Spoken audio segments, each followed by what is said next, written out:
पायल एक खुले मिजाज की जिंदा दिल लड़की होती है जिसे उसके पापा ने फुल्ली सेल्फ इंडिपेंडेंट बनने के लिए सब कुछ सिखाया हुआ होता है।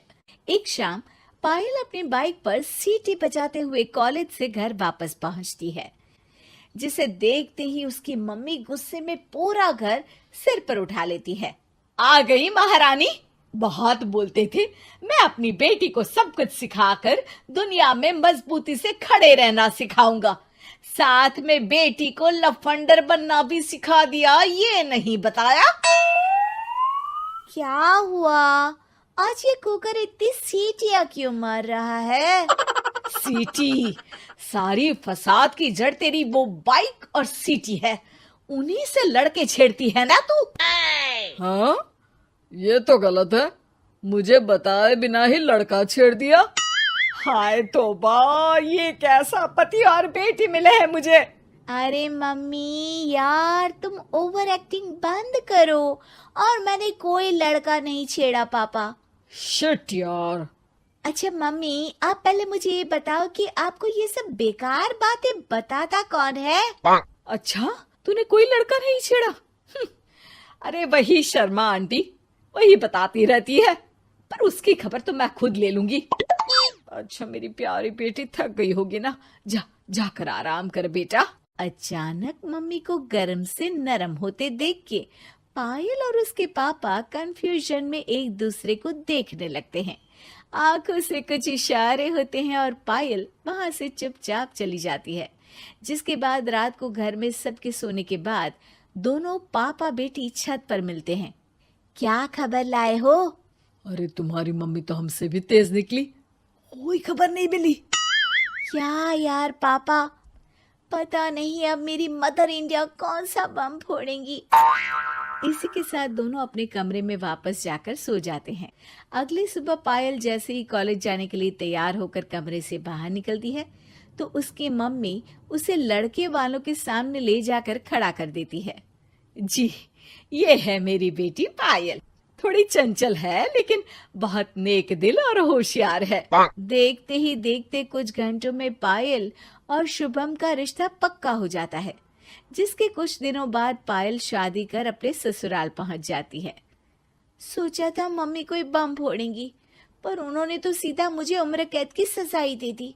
बहू, अब उम्र कैद समझो या बम, रहना तो यही है, निभाना यही है, इसलिए छिछोरी हरकतें बंद करनी होगी। है? ये आप क्या बात कर रही हो? मैंने क्या किया? इतने मासूम ना बनो, मुझे तुम्हारे कारनामों के बारे में सब अच्छे से पता है।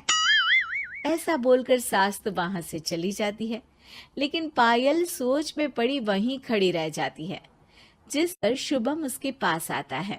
तुम मम्मी की बात का बुरा मत मानना, वो पड़ोस वाली आंटी ने उन्हें तुम्हारी बाइक चलाना, सीटियां बजाते हुए घूमना, बेधड़क सबसे बात करना वगैरह जैसी कुछ बातें बता दी है, जिसे सुनकर उन्हें गुस्सा आ गया है। पर फिक्र मत करना, धीरे धीरे साथ रहने से वो भी ठीक हो जाएंगी। Thanks for your concern, but I don't care. Payal सीधा अपने कमरे में चली जाती है। अगली सुबह कॉलेज जाने के लिए तैयार हो सीटी बजाते हुए कमरे से बाहर निकलती है, जिसे देख सास गुस्से से तिलमिला उठती है। महारानी, शादी के अगले ही दिन ये हीरोइन बनकर कहाँ चल पड़ी? और ये लफंगों की तरह सीटियां बजाना बंद करो। ये हमारा घर है, कोई सड़क नहीं जहाँ तुम आवारागर्दी करती घूमो। मम्मी जी, सीटी बजाने और कंफर्टेबल कपड़े पहनने से लोग कब से आवारा बनने लगे? इसी के साथ सास बहू का युद्ध शुरू होने ही वाला होता है कि शुभम वहां पहुंच जाता है। माँ, उसका कॉलेज है इसलिए ऐसे तैयार हुई है। और पायल, तुम भी माँ को समझने की थोड़ी कोशिश करो ना प्लीज। सिचुएशन संभालकर शुभम और पायल घर से निकल जाते हैं। इसी तरह दिन बीतने लगते हैं, जिससे सास बहू की लड़ाइयों के बीच शुभम पिसता रहता है, लेकिन साथ ही वो दोनों एक दूसरे की आदतों को अपना भी लेती हैं। पर पायल का सीटी बजाना सास को आज भी नागवारा ही होता है। आसमान गिर जाएगा, धरती फट जाएगी, पर इसकी सीटी ना जी ना, कभी बंद नहीं होगी। अरे मम्मी जी, जब आप मेरे कुछ बोले बिना सीटी से ही समझ जाती हो कि मैं क्या बोल रही हूँ, फिर इसे बदलने की क्या जरूरत? यही तो हमारी यूनिकनेस है। पायल की बात से ज्यादा सहमत ना होते हुए भी सास हंस पड़ती है। उसी शाम पूरा परिवार घूमने जाने का प्लान बनाकर घर से निकल जाता है और उनके जाते ही घर में चोर घुस आते हैं और तभी वो सब भी दोबारा घर के अंदर आते हैं बाहर से।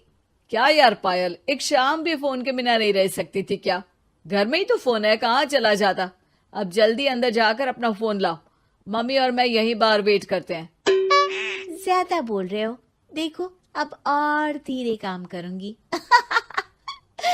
ऐसा बोलकर पायल घर के अंदर जाती है और बहुत देर तक बाहर निकल कर नहीं आती। अरे ये तो सच में जानबूझकर लेट करने लगी। चल कर देखते हैं ना। दोनों जैसे ही मेन डोर के नजदीक पहुंचते हैं, उन्हें पायल के सीटी बजाने की आवाज सुनाई देती है। हमें लेट करके खुद मजे से बैठी सीटियां बजा रही है। अरे गधे, ये मजा नहीं सजा है, जल्दी से पुलिस को फोन कर। माँ की बातों से कंफ्यूज्ड शुभम उसे देखता ही रहता है। सास खुद ही पुलिस को फोन कर देती है। कुछ देर बाद वो दोनों पुलिस के साथ घर के अंदर जाते हैं तो पायल एक कुर्सी पर बंधी होती है और सास को देखते ही दोबारा सीटी बजाने लगती है।